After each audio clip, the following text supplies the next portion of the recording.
We get it poppin', homie, day and night. Got the party jumping, about to break the ice.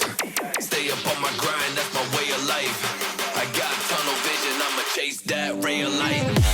I just think the Packers are now more worse off than they were before. Jobs in Arizona are on the line. And they need an offensive line. Yes, they do. They need an offensive line. And you know what I wrote in my notes?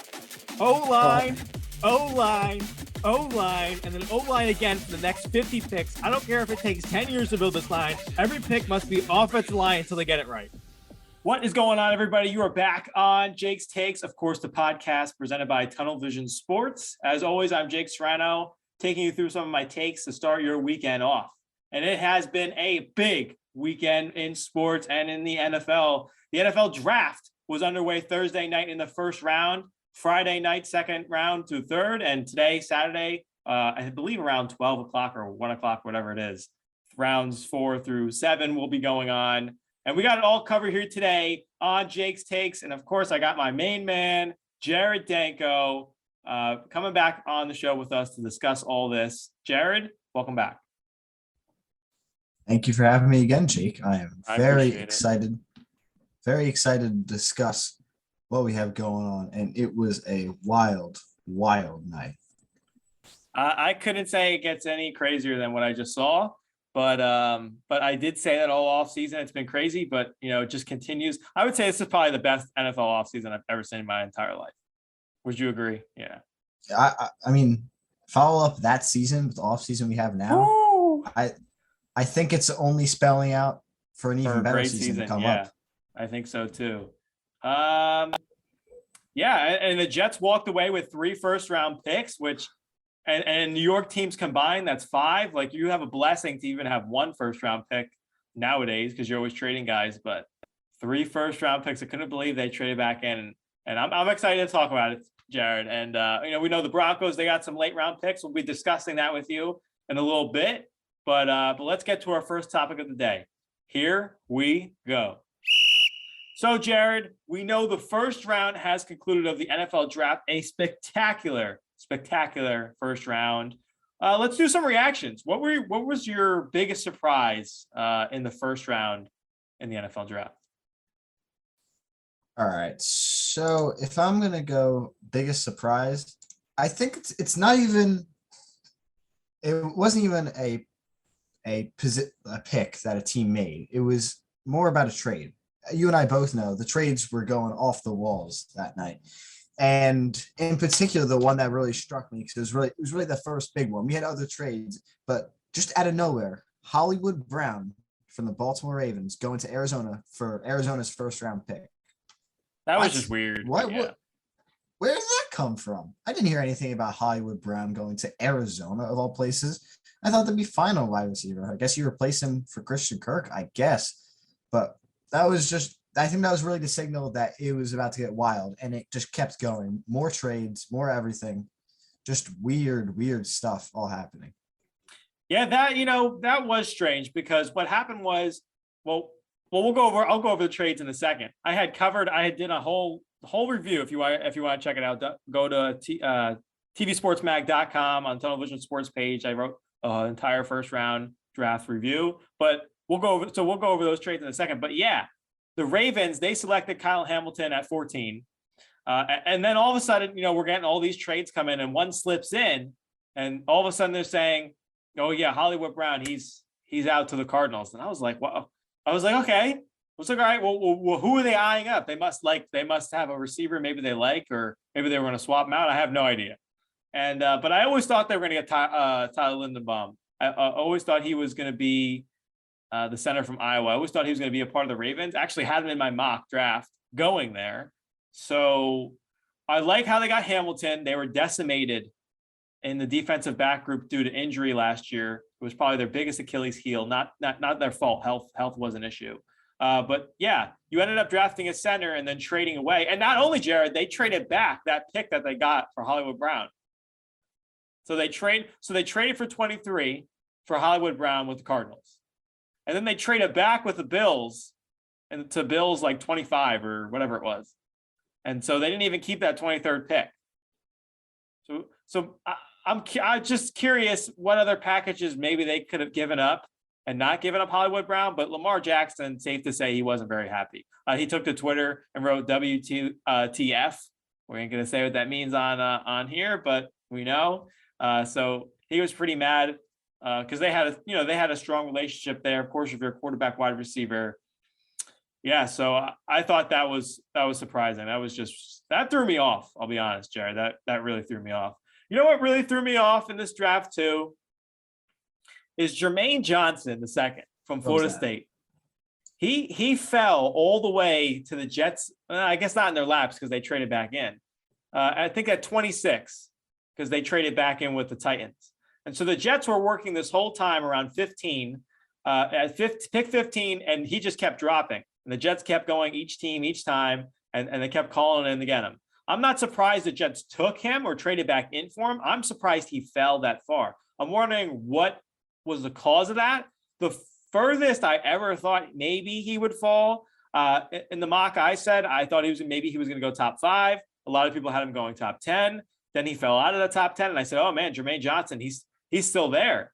And then the Cowboys came, and I really thought they were going to take him because, they lost Randy Gregory to your Denver Broncos this offseason. And so I thought, okay, maybe that's a surefire pick right there. And then they didn't pick him.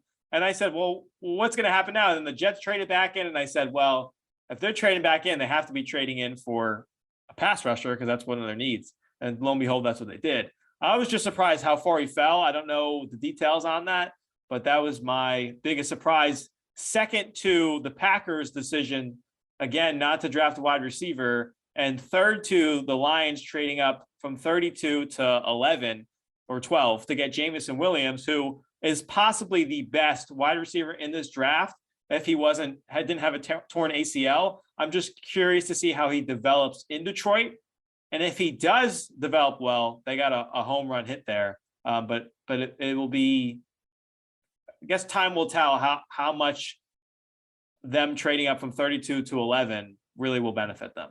But I can't discredit Jameson Williams. He's probably one of the best wide receivers in this draft. So what do you think about that? Well, I find it funny that you were surprised by the Packers not taking wide receiver. It makes all too much sense. I guess I'm not. I guess I shouldn't be surprised. I guess I shouldn't be, right? I mean, both their picks are good, and I saw their GM. I think their GM. No, they were good picks. No, I'm not doubting the picks. I'm just saying how many, like, you know what I mean? We go through this every year. Yeah, I feel like it's safe someone to on say team. Someone on team. I don't remember who he was, but he pretty much said that you can't take a player by position unless you're in love with the player. So that's the reason they didn't go for a wide receiver. But if they really wanted a wide receiver, they would have traded up just like the rest of the teams that traded up to get a wide receiver. So I imagine that's not what they really wanted. But they're just saying they that. have a chance in the second round to get maybe a George Pickens, or I think Sky Moore's still available. Watson's still available. Trey McBride, the tight end, still available if they want to go tight end. He's really good. So they still have options. So I'm not discrediting him there. I did like their two defensive picks. Quay Walker, I thought was interesting. The second linebacker, Nakobe Dean in that Georgia defense. Granted, that Georgia defense was really good. I thought Nakobe Dean was probably a better player and maybe a little bit of a better leader. But well, if that's the player they liked, and he was the first linebacker selected. I actually thought Devin Lloyd would be the first one selected, but he ended up going to the Jags. So very, very interesting picks by the Packers, but I think it will suit them very well in the defense. Both really good players, both from Georgia too. I definitely agree. I mean, having a strong defense is definitely going to help them out in the NFC right now. I just don't know what they're going to do about the wide receiver position at the moment. I think we're going to see them. They did just sign someone. Yeah, I think we're going to see them attack that in the second round. Didn't they just sign a wide receiver? They signed Sammy Watkins. Sammy Watkins recently. Sammy Watkins, right. Oh, another person Lamar Jackson can't throw the ball to anymore. Lovely.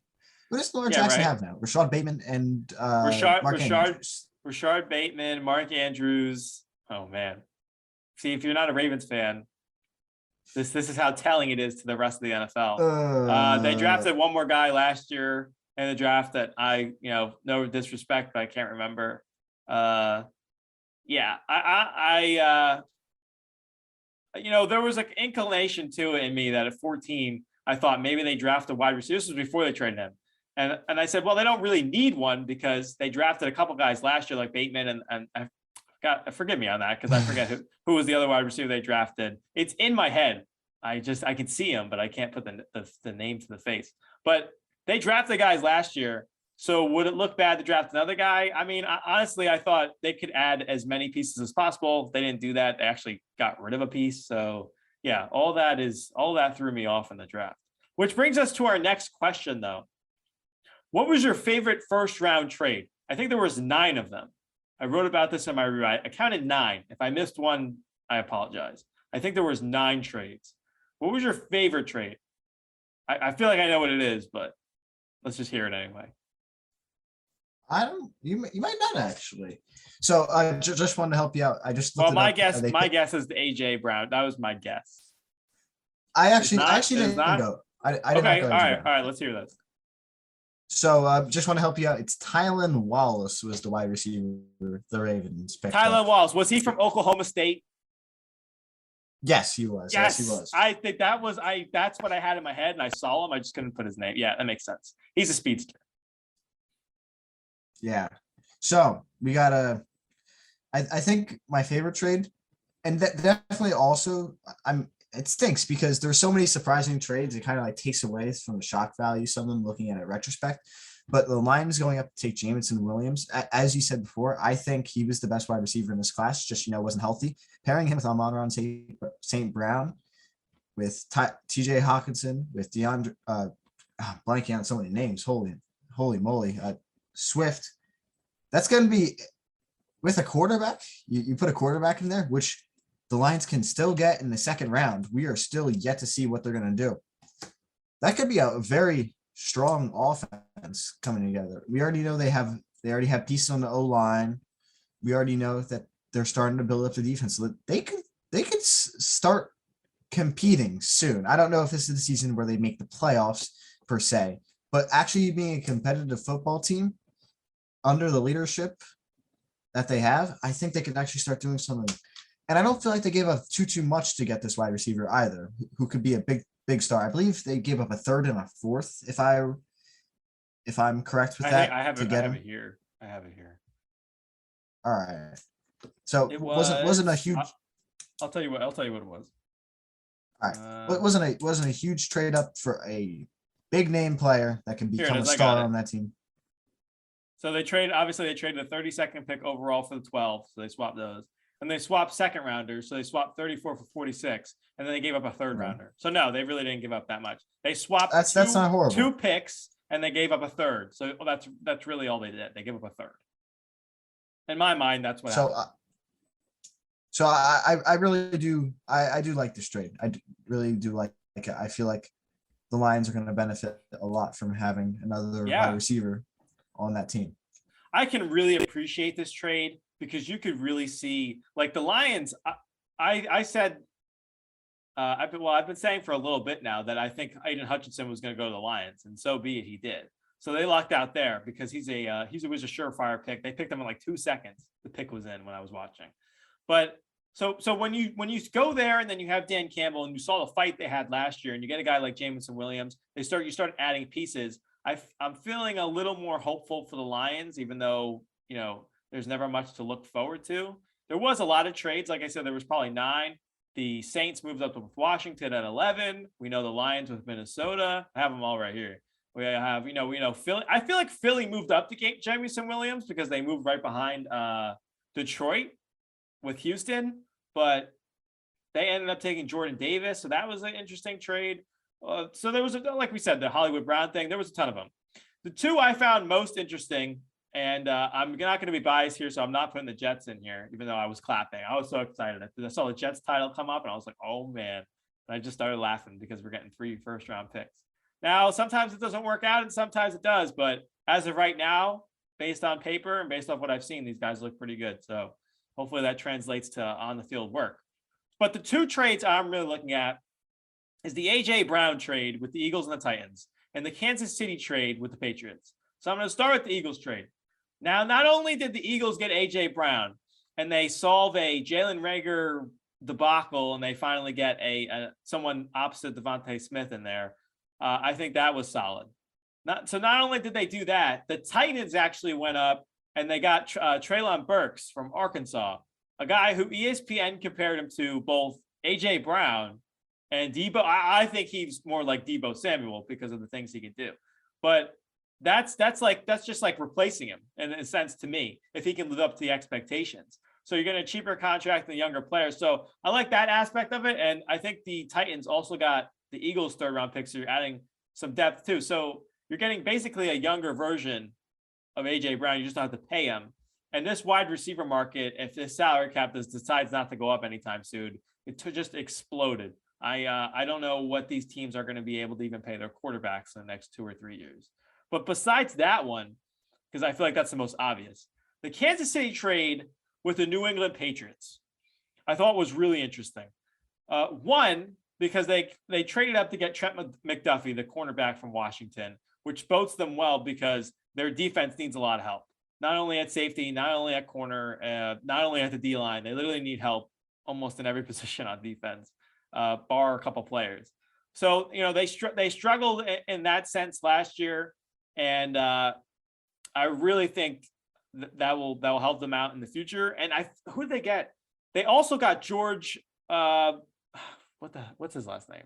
Jared, what's his last? The guy from Purdue. Let me pull him up. I also had them taking him. Karlaftis. Yes, Karlaftis. Yeah, George Karlaftis from Purdue, the edge rusher. I had them taking them in my mock at the end of the round. So not only did they get a pass rusher who there are some questions about him on how much he can finish, because he's a really good start. He could get off to a fast start, and he can push the pile and get back there, but he never finishes the job. So there was a lot of questions about his full execution. I think he has the potential to be a really good player. And then, of course, you get Trent McDuffie, one of the top corners in this draft. I think the Chiefs did a really good job securing that defense, something that's been lagging in the offense, not in the offense, in the team. Now, they did lose, obviously, Tyreek Hill, but they have Juju Smith-Schuster, Marquise Valdes-Scantling from the Packers. So they filled in a little bit. I think they go second round, you get a wide receiver. It probably wasn't the biggest need.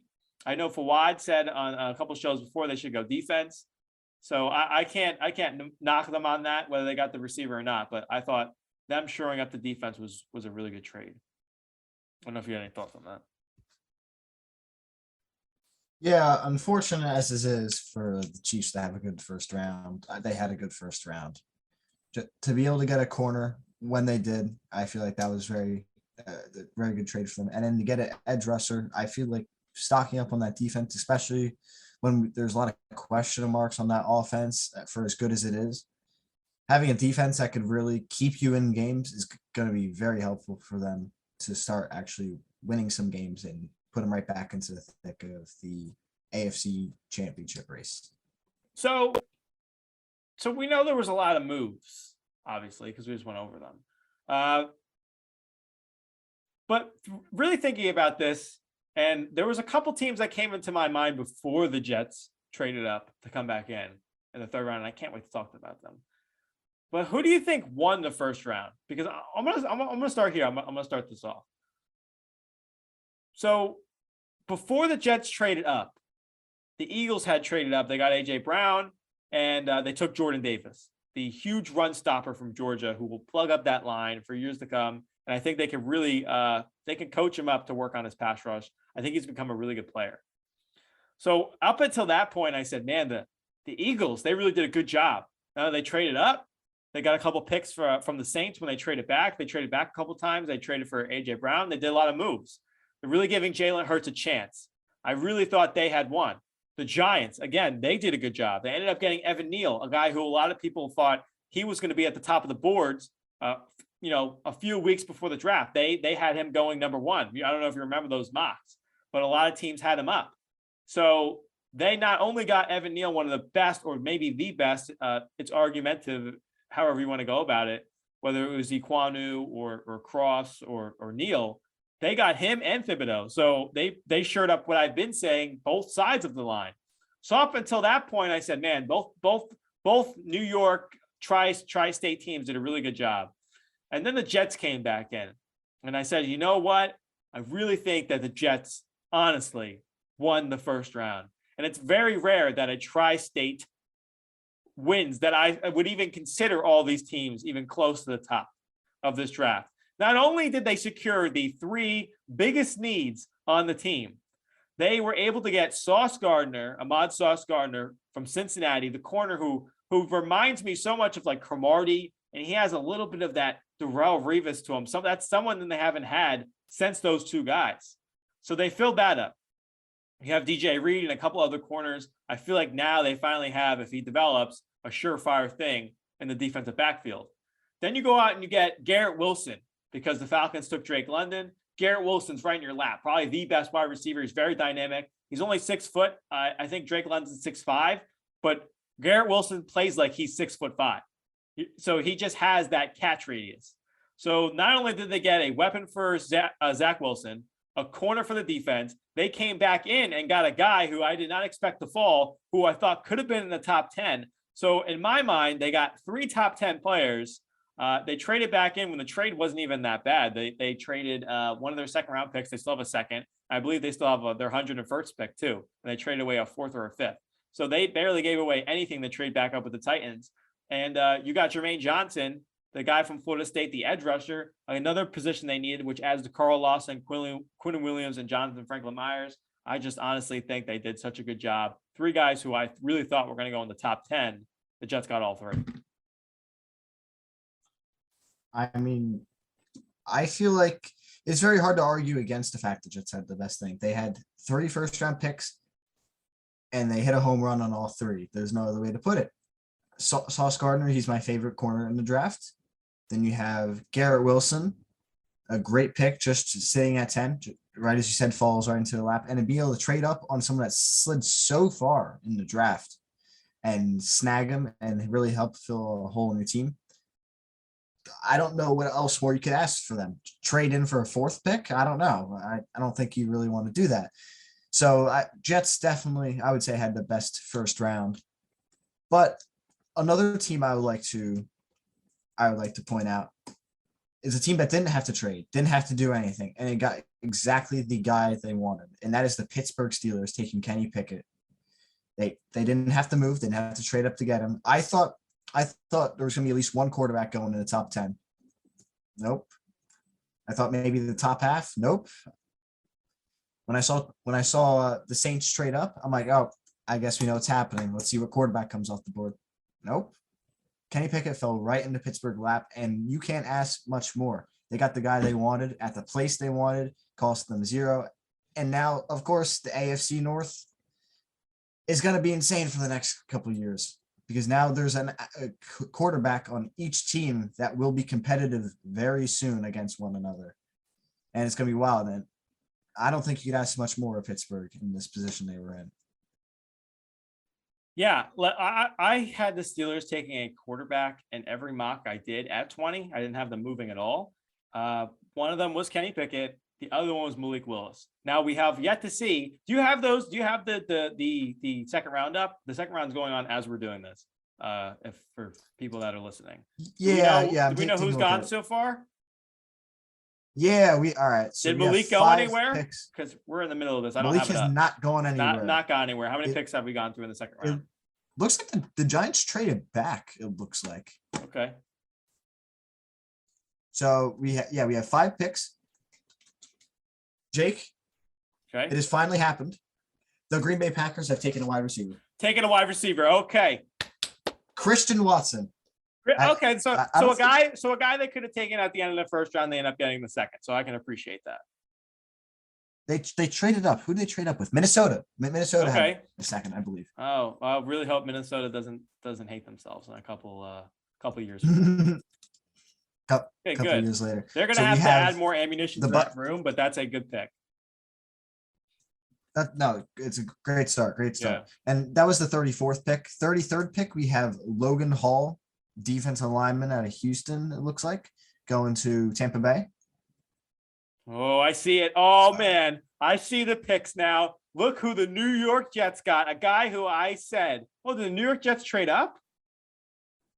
Oh, man. Did they? Looks like they traded up with the Giants.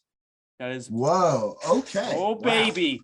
The New York Jets got Breece Hall from Iowa State. A guy who I thought they were going to add in the second round, possibly Nakobe Dean. They added Breece Hall. A dynamic running back is going to add huge value to the running back room alongside Michael Carter, UNC running back from last year. Great pick. I can appreciate that. And Zach Wilson. Now that offense, it depends. Really depends on how Zach Wilson develops.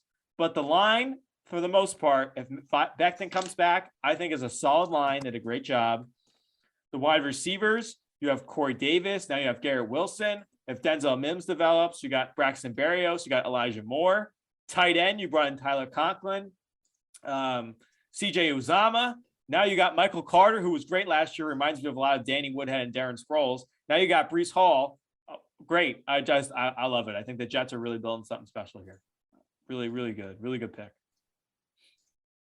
All right. So I'm just looking around because. But where's Nakobe Dean, man? No Nakobe Dean, no Andrew Booth. So I feel like the Giants might select one of those two guys, but we'll see what happens. Well, here's the thing. The Falcons have traded up with the Giants right now, and it's a big trade. So the first thing, it probably says pick is in if you're looking at I need the draft trackers right now. But I found this guy on Twitter. He's a senior NFL reporter, okay. Albert Breer. I was looking at him all night last night, looking at his Twitter page. They trade up, and they do not select a quarterback, Falcons, which they select Arnold. I'm going to butcher his last name. I apologize. Arnold Abikit. Sure. I've never heard of him. Where are you before. seeing? This is my first time. It's his Twitter page. You're talking about the Falcons. Look it up. Oh, I'm looking at the pick. Falcons pick that they just traded up. It just says the pick is in. Okay, I see it. Yeah. This guy is getting information. I don't know where. So from. I'm curious. I guess from the teams. He's a senior reporter. I'm curious to see what the Giants are exactly doing because they just traded down twice now. So, very interesting. I feel like Giants fans probably are not that happy about that.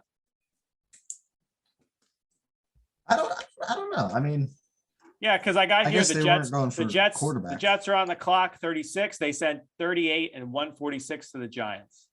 So they traded up, and it looks like the Falcons also traded up with the Giants as well. So very interesting. Let's get back to my question. Let's hone back in there though. Just one quick question. Yeah, head back. So on the clock right now is the Bears, but underneath at 40 and 41 are the Seattle Seahawks. Yes, I see. And Malik. What's their Malik? top? Malik. That's what I'm thinking. I think it might be here. They have 2 picks in a row, and one of their highest needs is quarterback. Okay. I don't know. Hold on. Let's hold on to that. Keep me it up updated. in the background. Keep me in there. Yes, I will. We're holding on to that. We are going to watch to see. I think so far, I think the Jets have done a really standout job. I got to be honest. I mean, now that we have their 4th pick, they keep hitting. They keep hitting.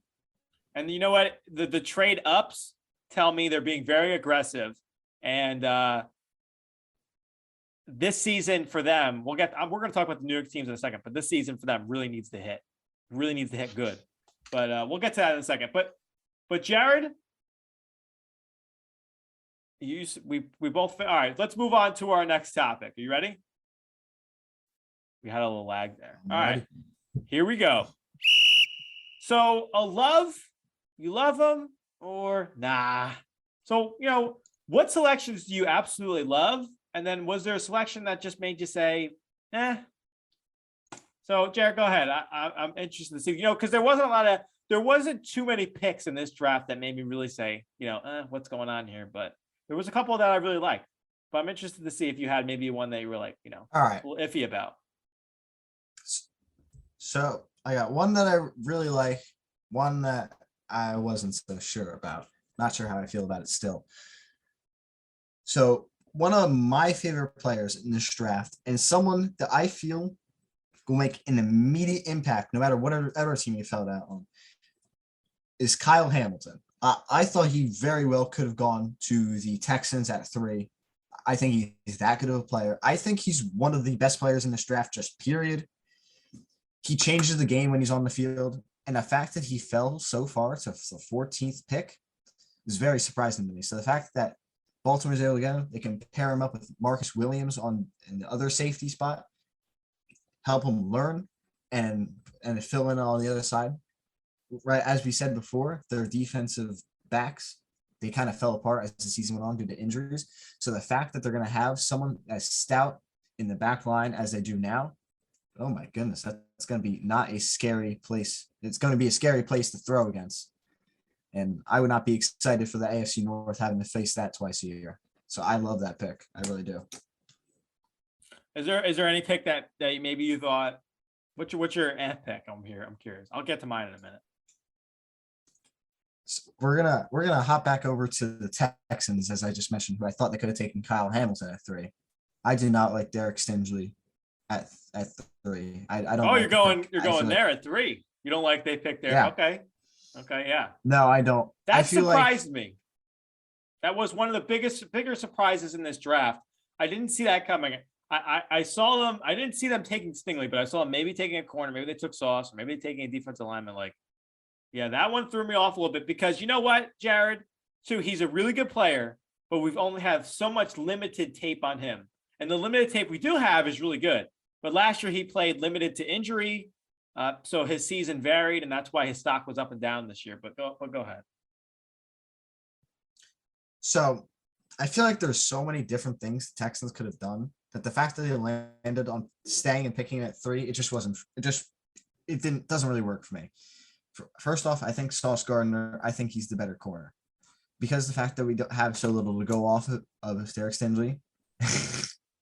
Thank you for the, I'm a big Sauce Gardner fan. I think he's great. So I feel like, you could have picked him there. I feel like that would have been a better pick for them. But of course, they have their own scouting. But then also, I feel like they could have taken some calls, see if they could trade around if they really did want to still take Derek Stingley and they thought they really was the player. They definitely could have got him later into the 10s, maybe into the maybe even to the early teens. I feel like he still would have been on the board. I felt like this was a bit of a reach just because they're in the position they were. They felt like they needed to take him when they found him. But I feel like there's a lot of other things they could have done with this pick. Not even going corner would have been one of them. That I just was not a fan of them taking. Let me give you a little support on that. I do like your point that it was a little bit of a reach because there was a lot of guys there that they could have selected. I thought again, Sauce.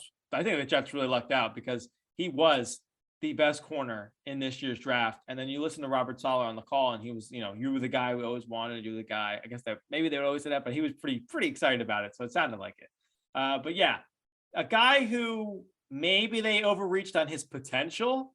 But if he can hit that potential, Jared, I could really the pick would be a home run. But yes, there was a lot of other guys that as of right now that could start and what they're going to give you. Yeah, I completely understand that. It also really shocked me that they even selected them because I thought maybe they were going to take, Jermaine Johnson or Kayvon and one of those guys, you know what I mean? Or maybe Evan Neal or not Evan Neal, but maybe Aquanu because he could play guard and tackle. So yeah, that threw me off that they actually took Stingley. The position didn't throw me off as much, but the player did, yeah. But again, he could be a good player in years to come. But a pick for me, again, like I said, there wasn't too many picks that I really was, iffy about. You actually took my first pick that I love, so I have a second pick about that, so I'll do that. But Kyle Hamilton, I'll just piggyback on you. 6'4", I'm a Notre Dame fan. I love him. He's so rangy. He can play sideline to sideline. He can play in the box because he's so big.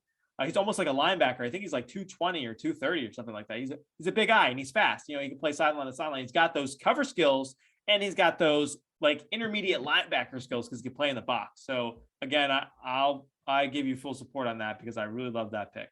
But the second guy I liked was a guy who I again had in my mock going to this exact team. It's Trevor Penning going to the New Orleans Saints. I had him going in my mock going there. again, I guess they should put me on ESPN because I got a lot of these picks right. So, but again, a bully on the line really stood out in the Senior Bowl this year from Northern Iowa. I think he's like 6'7", 325. Jared, he's got the numbers. And I was just watching him pound guys. Told for wide like last week, he was throwing guys down, and he has like that grit and attitude. So it's perfect fit for them. Not only were they able to secure Chris Olave, so they added to the wide receiver room and got a deep threat. They got an offensive lineman to replace Teron Armstead, who they lost in free agency to the Miami Dolphins. A really big loss to them, and they were able to replace that with Trevor Penning. And I really think he's going to be a great tackle in this league. Really, just he's going to be probably, if he can clean up some, maybe some penalties and such, which probably, every young player is going to have that, especially with his type of attitude. But I think he's going to be a great blindside protector for the years to come. And a guy that I would say that maybe threw me off a little bit. Well, Quay Walker, the first linebacker taken from the Packers, had me off just a little bit. Derek Stingley threw me off a little bit. Honestly, there wasn't too many guys that really threw me off. Cole, when I heard Cole Strange's name at the end of the first round to the Patriots, I said, who's this guy from Chattanooga, the card? And then I watched they showed his film on ESPN. They showed his helmet. He had like the one bar from the 60s. And he was housing guys on tape. I said, this is a New England's Patriots pick. I can't judge that. Really, the one pick that really threw me off was Quay Walker when they selected him. I thought maybe they could have gone to Kobe Dean. Maybe they could have gone Devin Lloyd. I thought those guys were ranked higher than him. So that was a guy that again threw me off based off of the other positional players that were there. But there wasn't too many players in this draft that I was like, what's going on? I also thought the Steelers were going to take Malik Willis, but I'm not against Kenny Pickett. I think he's probably the best, most pro-ready quarterback in the draft. So he's not going to have, I guess if they wanted to, they could start Trubisky. I think it's going to be Pickett though. Again, if I have another pick about that, because there's that somebody guys I'm on. Maybe Tyler Smith for the Cowboys, the offensive lineman, who's again a really good run blocker. But they could have taken Jermaine Johnson. They lost Randy Gregory, but they need offensive line help. So I can't debate that either. I would say Quay Walker was probably the most confusing to me. I can't say Derek Stingley because you said him, but that would be where I'm at right now. All right. There is one thing that you mentioned earlier that I just want to highlight back to. I want to hear what you think about it. But when we're talking about the Saints, something I've been seeing a lot of slack on about online is about them trading up to take Chris Olave. I want to hear what you think about that trade.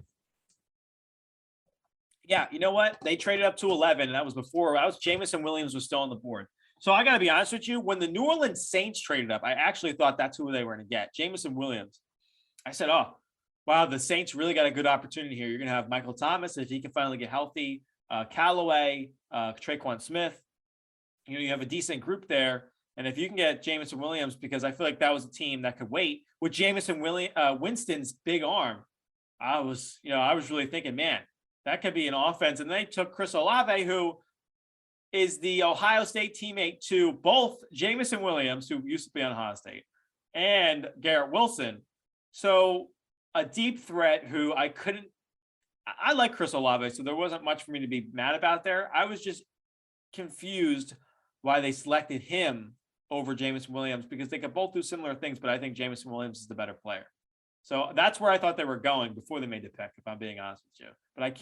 But Olave, again, is a good player. I think it's going to be, either guy was going to work well because Jameis Winston's got a huge arm. And I think he was going to get them open as much as possible. That's what they thought Callaway would be. Hasn't really come to fruition, but I think it was a good pick.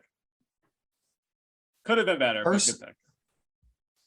Personally, I think probably the reason they went Olave over Williamson is because of the health of Michael Thomas, which we still have not seen them on the field. And then you would have the health of Jameson Williams too.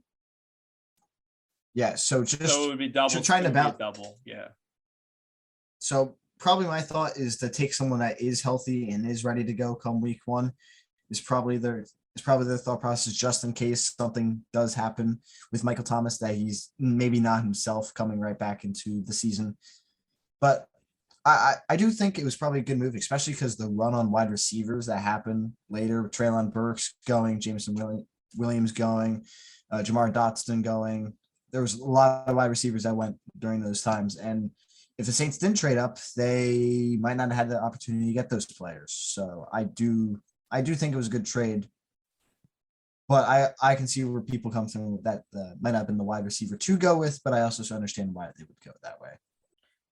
Yeah, I actually think Jameson Williams is probably, well, not out of every team, but where he went and who got traded to him, Jameson Williams actually not in a bad spot in Detroit. And I say this because the wide receivers in Detroit are actually pretty good. Like Detroit was actually able to develop some good receivers like St. Brown and Reynolds, who came on last year as well. Like there, and what's the tight end's name there, Jared? That now I just lost his name.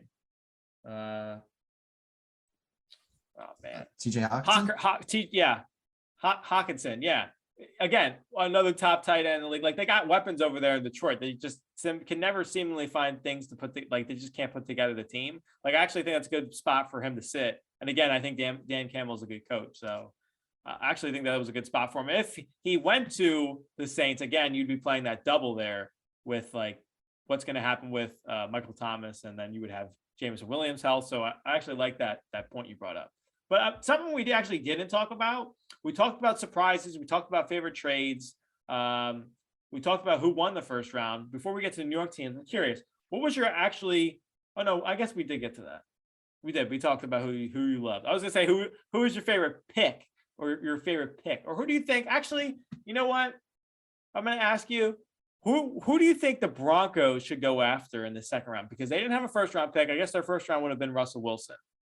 So who do you think they should go after in the second round? Like what are some needs you want to see filled, or maybe a player you want to see filled as they go on in the late rounds? I'm curious because that was a question I was coming up before we went on the show, because they didn't have a first round pick, but I wanted to see, as a Broncos fan, maybe there were some needs you think that they should really intend to fill in these next couple of rounds. I think for these upcoming picks, because second round you can still get some good guys, and third round as well. You can still get some people that are pro ready to go come day one. Not as much as in the first round, but I definitely think the trenches is a spot where the Broncos need to focus on this time around. So either offensive line, maybe a help out with right tackle, which we've had some problems with over the past couple seasons, or maybe on the D line. We did just pick up DJ Jones. Why am I blanking out his name? Oh my gosh. We did just pick up a defensive tackle in the offseason, but we also lost a couple guys, Shelby Harris to the Seahawks trade. So to get a new young guy in there to help out the line would also be very beneficial. And then maybe another pass rusher could help out. But I think our secondary is fine at the moment. Our skill positions are fine on offense. Our quarterback. What about the tight end room? Because I got rid of Noah Fant. Is there a guy you like there in the tight end room that's there? Or what do you think? I do. I don't think you take a tight end here. I'm pretty darn sure I got this name right. I've been trying to learn it for a while. Albert Okwuegbunam. He's got a long name. Yeah. He's got a rough one. He's a very good tight end. If don't want to give away some fantasy secrets, but I'm definitely picking him next year in my leagues. Yeah, I knew they had another guy back there. I just didn't know his name, but I just wanted to hear what you would say about that. Yeah. I'm actually really excited for him. You can only have so many throws to tight ends that go on over a season, and Noah Fant is just a player with more experience. But having him taking the tight end one position, I'm very excited for that. So, Jared, the Seahawks did not select Malik Willis. They went with May from Minnesota, the edge rusher, who again I think is a good player, and then they went with Kenneth Walker, who was amazing last year at running back from Michigan State. So, two good picks there, but again, Malik Willis still not off the board. Where does he go? So the Colts are on the board. All right, so we look at this, and the Colts could always use a future quarterback. So the Colts are on the board right now. The Giants are there. Again, Daniel Jones, fifth-year option, not picked up. So they could go there. Browns, they're not an option, but Baker Mayfield's still available. Yeah. The Baltimore Ravens, no. The Detroit Lions at 46 are actually maybe a spot. Maybe Washington's a spot. But I got to be honest, Jared, after that, you go down past, oh, man, 58 at Atlanta, possibly. So he would have to wait towards the end. So we're at 42 right now. He would have to, and actually, did the Vikings just trade up? Or I think the Vikings did they? Yeah, they did. All right, so we'll see what They they just do. did. But at the most part, it looks like he might have to wait. Ooh. It looks like the Vikings are going to be taking Clemson quarterback Andrew Booth at this Okay, pick. I thought that's what I thought they were going to do. That makes sense. That's a good pick for them. They really need another corner over there, opposite Patrick Peterson. And they've selected corner a ton the past couple of years, and they just haven't gotten it right. So hopefully this is it for him. But yeah, Malik Willis might have to wait till 58 at Falcons, and because they have Marcus Mariota. What do you think? I think if he does not go to the Giants, who again may be a reach, the Lions, who again that's a possibility. Washington, maybe it's a possibility, but no, the Panthers, they're not picking. They have the second round pick. They had Jets have it, so they don't have. Oh no, I said Commanders. Oh yeah, maybe Washington. But I mean, they have Carson Wentz, so I don't really know where the mindset is on that. But I really think the best chance he might have to be picked is at 58. Maybe he goes to Atlanta. Oof. Yeah, that's because Jared. Let's go over that. But let's just say they don't take him and he falls to 58. After the Falcons, it's the Vikings, the Bucks, the 49ers, the Chiefs, the Bengals, and the Broncos. There's only so few teams that need a quarterback in the second round. And I think it's really going to depend. There's possibly maybe he falls to the third. I really think that his stopping point would be at Atlanta, though, because they could use a quarterback opposite Marcus Mariota. What do you think?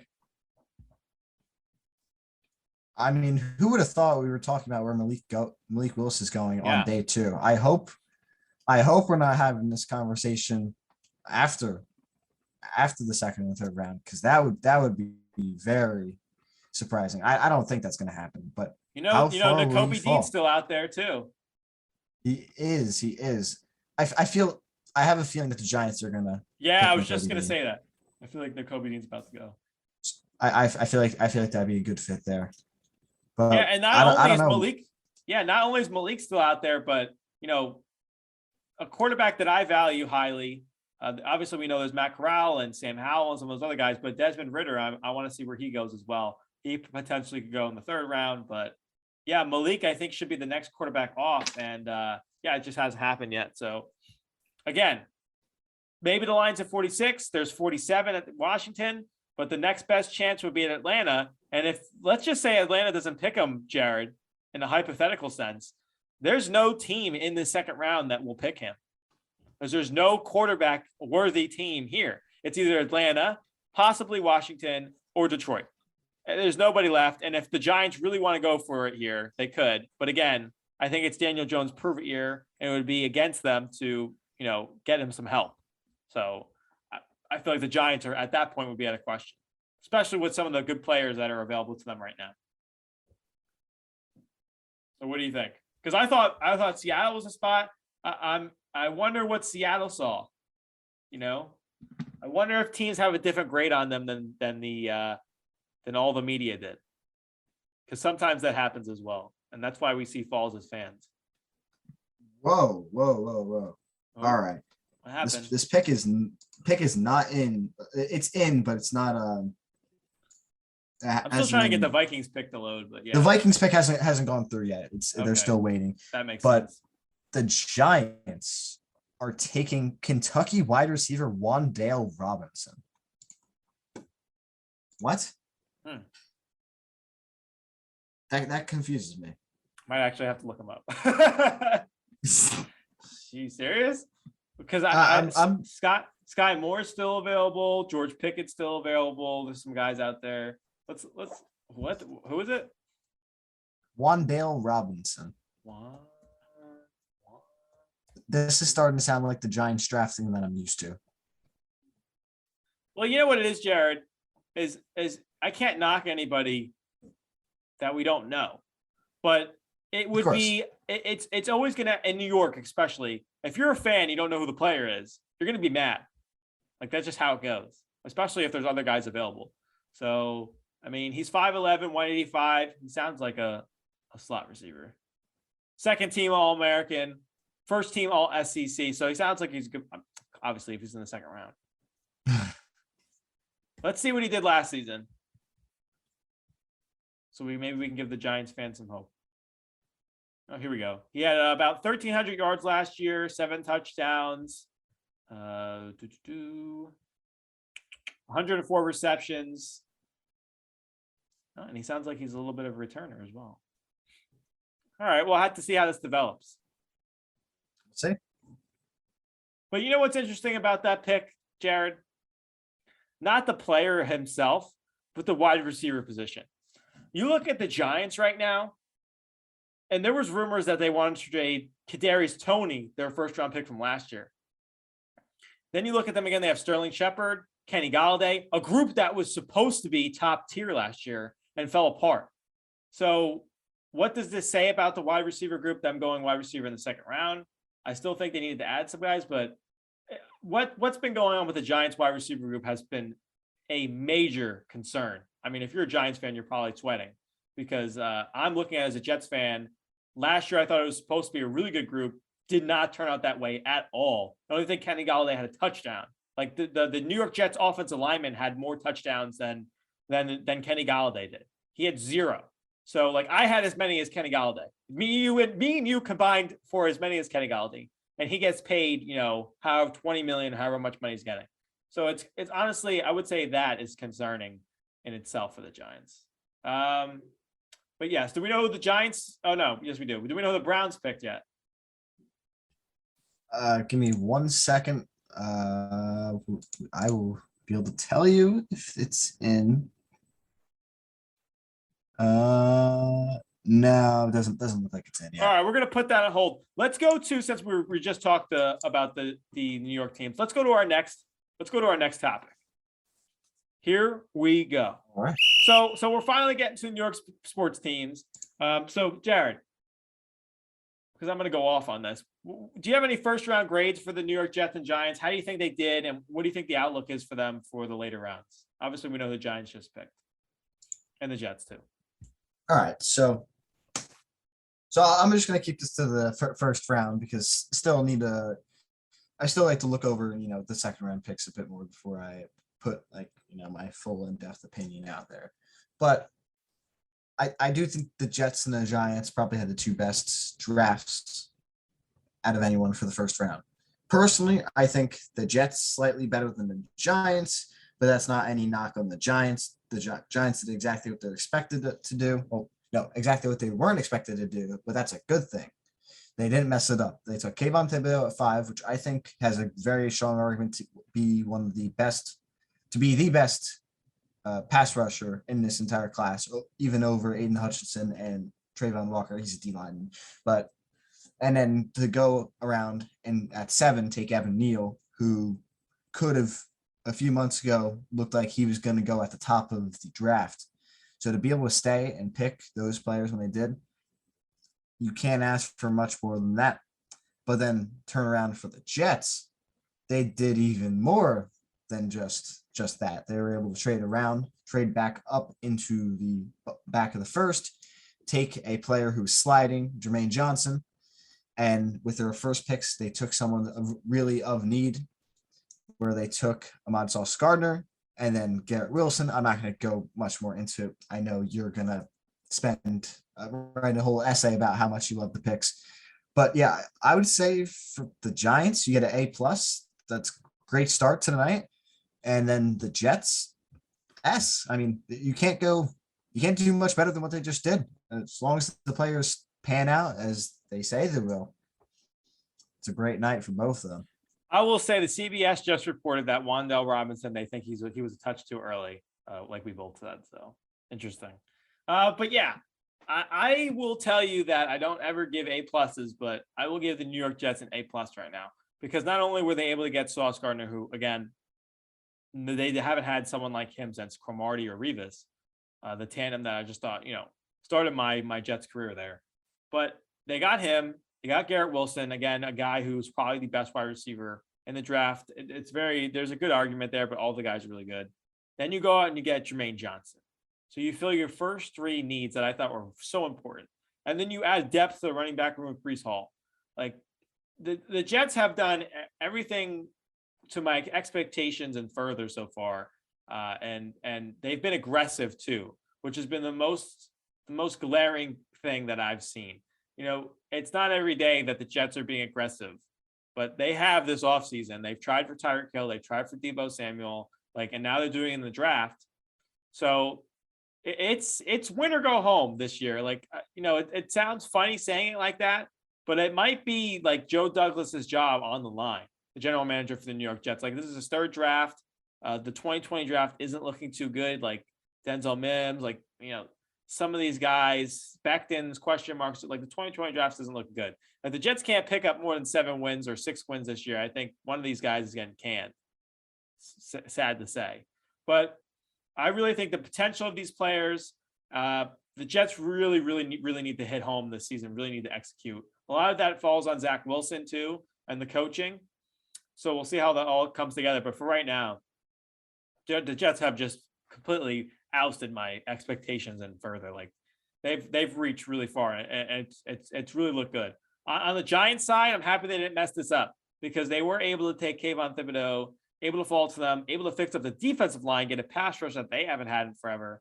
And then they were able to go on offensive line to get Evan Neal, one of the best or the best tackle in the draft, and shore up the offensive line. Like I said, they had to go O-line until they get it right. And again, a good piece to the offensive line, securing that for Daniel Jones and giving him a chance for next year to prove it. And then they go out and select Wan'Dale Robinson from Kentucky, a wide receiver in the second round. Again, a good add to the wide receiver room, but that wide receiver room is generally concerning to me if I'm a Giants fan, based off of the production from last year and based off the expectations that were so high that were failed to meet. So there's a Gettleman vibe still going on in that room there, but I think the Giants can pull it together. I really think it's a review year for them, and if for some reason Daniel Jones pulls the trigger and he's all of a sudden he takes them to the playoffs, then he's going to get signed and maybe they have potential, whatever. Maybe that's their plan for the future. That's what this year is, an evaluation year for the Giants. Brian Daboll and Joe Sheen, the general manager and the head coach, they have no weight on their shoulders for this. They draft who they think needs to be drafted this year. They did their offseason, they're in cap hell right now. They got a good backup. You wouldn't think that's that important, but Tyrod Taylor is super important when you watch the New York Giants last year from the 1 yard line take a knee or QB sneak and till 4th down and a punt. So a backup quarterback is very, very important. They were able to get Tyrod Taylor. So listen, the Giants have done a great job to this point. I'll give them an A. Give them an A because I think they've done a solid job. But I rarely ever give anybody an A+. And the Jets have really blown me away.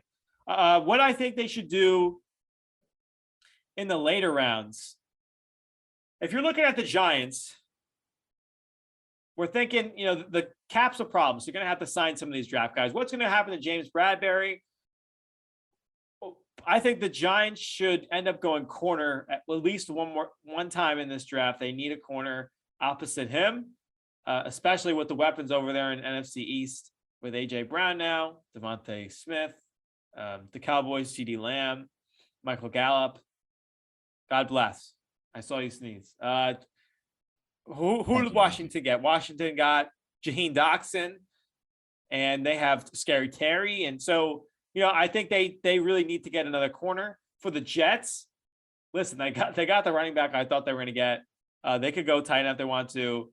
I think they could use another linebacker opposite C.J. Mosley. The Jared Davis experiment did not work out last year. I really think they could use a second linebacker. The couple guys they drafted last year got hurt later in the 5th and 6th rounds. So I think they could use another linebacker. Nakobe Dean, for some reason, still out there. So the Jets could figure that out. I think that would bode well for them. And then maybe some more offensive line depth. But I think linebackers should be their next focus.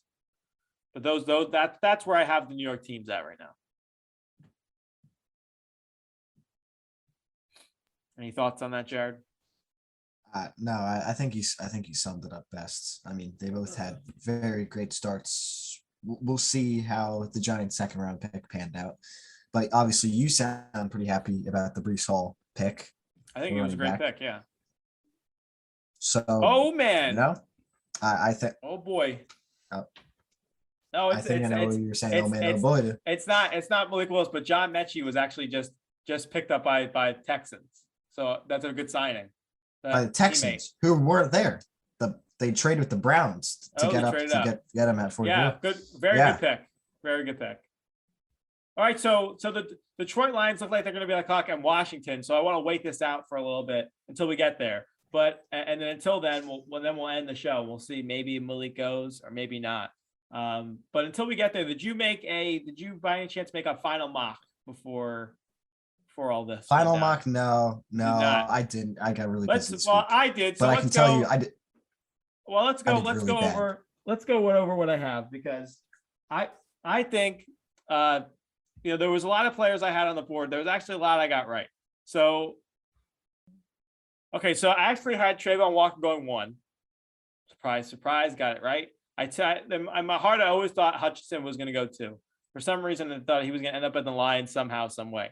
Jermaine Johnson, I thought he was going to go 3, but he fell off the rail. So then this is where my mock gets a little shaky. But I had the Giants taking an offensive tackle, obviously. The picks I did get right, though. I got Drake London to the Falcons. I got Garrett Wilson to the Jets. I had Jameson Williams going 11. He ended up going 12.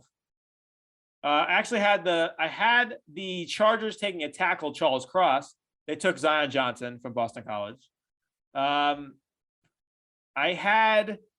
was a lot of close picks I had too. I had the Seahawks taking a tackle. I had them taking Evan Neal. They took Cross. So I had Kyle Hamilton going 14, but I had him going to the Cowboys. I had Trevor Penning going 16 to the Saints, like Olave to the Texans. So they ended up getting the wide receiver. Malik at 20. Nakobe Dean, I really thought he was going to go into the first round, but he didn't. Tyler Lindenbaum, I had him going to the Ravens. He did. So who else? George Karlaftis, I had him going to the Chiefs. He did. So there's actually a lot I got actually did right in this draft, surprisingly. What do you think about that? Hey, that sounds like a lot better start than I had. I think looking at my mock, I had Aiden Hutchinson 1. Then so I already messed that up. I had Kyle Hamilton going 3. That obviously didn't happen. I did have Kayvon Thibodeau going to the Giants, just the other way around. I had him at 7, not 5. And then I did have Drake London, Charles Cross, and Garrett Wilson all going there. But after that, it all falls apart. I don't think I had any more picks after that. They're all over the place with some of them. I had Saints going QB. Who did the Ravens just select? What was it?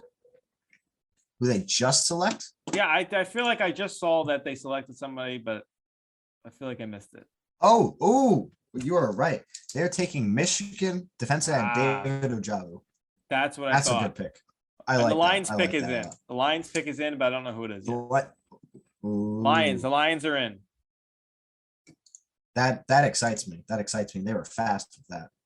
Yeah, we don't have enough time to wait till Atlanta at 58, but I just wanted to wait for Washington and Detroit. Yeah. I think he's a good potential pick. He had a good season last year opposite Aiden Hutchinson. And again, Zadarius Smith, you remember the deal he pulled out from Baltimore, and something they've been looking for. Calais Campbell's getting older. Really good pick by the Ravens there. A guy who I thought maybe could have won in the first round as well. Yeah, that's a great pick by the Ravens. I really do like that. No quarterback for the Lions. No quarterback. I just wanted to let you know. Quarterback. No quarterback. Wait. This guy's edge. falling behind. What the heck? You want edge?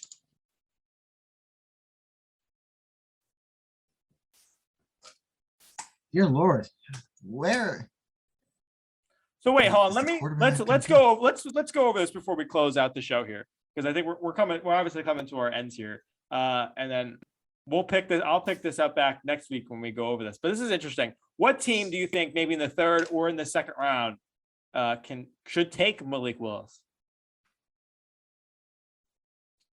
Yeah, I mean, I think it could be the Falcons again. I think that's his last best chance in that second round. Doesn't seem like Washington is going to do it. Sounds like their pick is in right now. But again, Jared, you have the Bears, you have the Saints, the Chiefs, the Eagles, the Steelers, the Colts, the Patriots, the Cardinals, the Cowboys, the Bills, the Falcons, the Vikings, the Buccaneers, the 49ers, the Chiefs, the Bengals, the Broncos. Out of all those teams, the only team that I would say is going to take a quarterback at this point would be the Falcons or maybe the Colts. But all right. You know what I mean? There are a couple teams because, all right, we'll go over the ones that aren't taking quarterback. Not the Steelers, not the Chiefs, not the Eagles, not the Patriots, not the Cardinals, not the Cowboys, not the Bills. Right. Not the. Actually. No, they're not going to do it. They won't take What do you think I'm Malik. talking about? They won't. The Buccaneers won't take Malik. Who? The Buccaneers. I mean, Brady just retired and then unretired. I can't. How much longer do you think? They're not going to do it. You know why, Jared? Because their whole mindset is a win now type thing. And last year they drafted what's the kid's name from Florida that I'm forgetting now? Oh. They drafted someone in the second round last year, so to do that again would be a waste. Was it? Wait, Kyle Trask? They drafted Kyle Trask last year in the second round. So I can't see them doing that. They're a very win now team. They're in a very win mode. So again, they're drafting a quarterback again. They drafted one last year in the second round. Whether he works out or not, I think they have all the time in the world to do that after Brady retires. I think this is just a Brady ride through with Brady until it crashes. That's what I think. I guess. So I guess the only teams that like could go for a quarterback would be the Saints, the Colts. No, not the Saints. They are riding high. I think they're going to ride high on Jameis Winston. I'll take that as hot as possible. I think they're riding on Jameis Winston right now. You are probably right, but they are at least in a possibility where an upgrade could be seen. I can't deny that. I really just think the best spot in the rest of the second round would be the Falcons because they have Marcus Mariota, a guy who I really think you wouldn't disagree with on this, is again, loved him coming out of college, loved him at Tennessee for a while, but he's not going to be a starter in this league unless he really has an amazing season in Atlanta. And then I guess you're talking about Kirk Cousins. Do we know who Washington picked? I'm sorry, I keep cutting you off, but you have no. You're fine. You're fine. All right. I'll hold your Kirk. Commanders is taking Alabama defensive lineman Fidarian Matisse. Okay. All right. So no Malik. All right. Good for Washington. So all right, what I was saying was you were talking about how you weren't too huge a fan of Kirk Cousins. No, I'm not. They are right behind the Falcons at 59.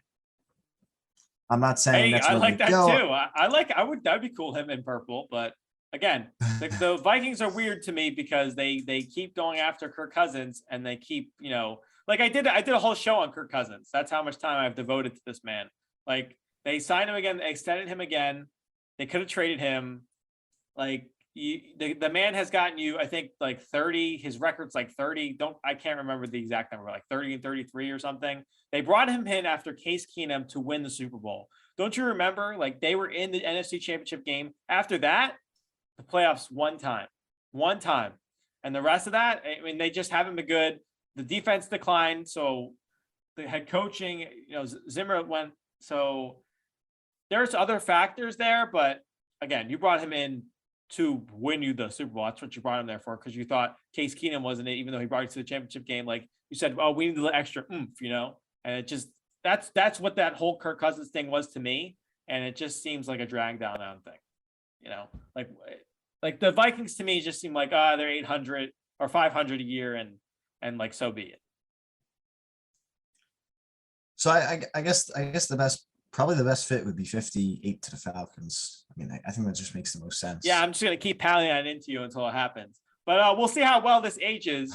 But any final thoughts today on this episode? We'll see how well our comments age in this. Probably not very well. But there was 9 trades last night? You said, right? Yeah. Again, there was a ton of trades right now. I know I wasn't counting, but yeah, a ton of trades happening right now. Yeah. So Odds are Okay, this is so just let's going to keep happening. Let me count them up. It's Well, some of them were trades Yeah, from those- last night too. So, yeah, but yeah, so maybe but they're there's not been all quite a trades from few. tonight. Yeah, the draft just keeps I getting mean- crazier and crazier. What's to say it's not going to keep getting crazier? We have one Yeah. quarterback off the board, and we are midway through the second round. When are they going to start coming? But we know there's a couple: Carson Strong, Sam Howell, Malik Willis. They're all still on the board, and they all need teams to play for. Who's it going to be? Who's going to take the stab? I don't know who's in the position to. I really don't. That's kind of why I felt like the Buccaneers might be one to slide in to take a quarterback if they're not too high on what they have behind Tom Brady right now. But I don't know. We're just gonna have to wait and see and Yeah. keep our fingers crossed our commentary goes well. My final thought would be, honestly, I'm just curious to see where Nakobe Dean goes because I thought he was a first round pick. Hasn't gone yet as well. So I really want to see where he goes. And I like the John Mechie pick by the Texans. He was really good. Too bad he got injured as well last year alongside Jameson Williams. But again, the Jets have done a great job. I'm just hoping they can execute this year. And we'll see where Malik goes. We'll see what the rest of the quarterbacks go, Jared, because remember Sam Howell, he was a top prospect last year coming to this year, fell down a little bit. So there's still Sam Howell, still Desmond Ridder, a kid who I think is a winner. There's still Matt Corral. And there's a ton of guys out there. I don't know if I'm missing anybody, but I'm sure I am because there's a lot of quarterbacks in this draft. But yeah, there's still a lot of guys out there that where we'll see. I guess we'll see where they're going to be drafted. Just gotta wait and see. That's all we can do now. So before we close it out, let's just see if we got any lasting picks here. We got anything lasting before we head out? I don't know if the Bears put anything in. I have not seen anything from the Bears as of yet. So That does it. That sure does it for us then, Jared. All right. All right. So, Jared, I appreciate you joining me today and coming on last minute and helping me out. Thank you. Of course. Thanks for having me. So that will do it for us today here on Jake's Takes. Thank you for joining me today on another edition. Excited to be back with you guys, and I'll be back next Saturday. We'll have a ton to provide. Obviously, the draft will be over. NBA playoffs is basically just heating up. We'll be moving on to the second round. It's all coming. It's all coming hot and fast. It's like a hot sizzling pan. So remember to visit Tunnel Vision Sports at tvsportsmag.com and follow our Instagram at tunnelvisionsports_ and our Twitter account at _TV Sports. And of course, don't forget to follow our new Instagram page, Jake's Takes account. It is Jake's Takes TVS, just like that. No spaces for everything you need podcast wise here. So don't forget to hit that subscribe button or follow button, leave a like, comment, or rating on the podcast, wherever you listen to your podcast. For Jared Danko, I am Jake Serrano signing off. Thank you once again for listening. And remember to keep up with all your sports needs with Tunnel Vision Sports, a positive shift in sports media. We get it poppin', homie, day and night. Got the party jumping, about to break the ice.